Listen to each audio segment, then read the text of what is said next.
నమస్కారం మార్వెల్ ఇంకా DC fans, welcome back to our channel. ఈరోజు మనం ఒక ఎపిక్, బ్రూచువల్ అండ్ మోరాలి కాంప్లెక్స్ బ్యాటిల్ గురించి మాట్లాడుకుందాం. ఇద్దరు విజిలాంటీస్, ఇద్దరు క్రైమ్స్తో పోరాడేవాళ్ళు, కానీ వాళ్ళ మెథడ్స్ చాలా డిఫరెంట్గా ఉంటాయి. ఒకవైపు మార్వెల్ నుంచి the war general keeper, the Punisher, Frank Castle. ఇంకోవైపు డీసీ నుంచి the former Robin, Red Hood, Jason టాడ్.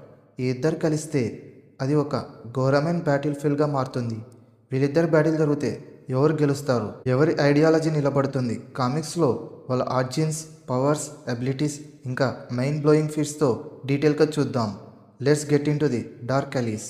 High friends, మీరు ఇంకా మన ఛానల్ సబ్స్క్రైబ్ చేయకుండా చూస్తుంటే వెంటనే ఛానల్ సబ్స్క్రైబ్ చేసి ఛానల్ సపోర్ట్ చేయండి.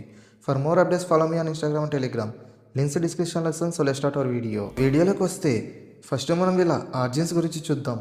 The path to vengeance. ముందుగా వీళ్ళిద్దరూ ఎలా విజిలాంటీస్గా మారారో చూద్దాం. ఇక్కడ స్టోరీ చాలా పెయిన్ఫుల్గా ఉంటుంది. మొదటిగా ది పనిషర్, అదే ఫ్రాంక్ క్యాస్టిల్ యొక్క ఆర్జిన్ గురించి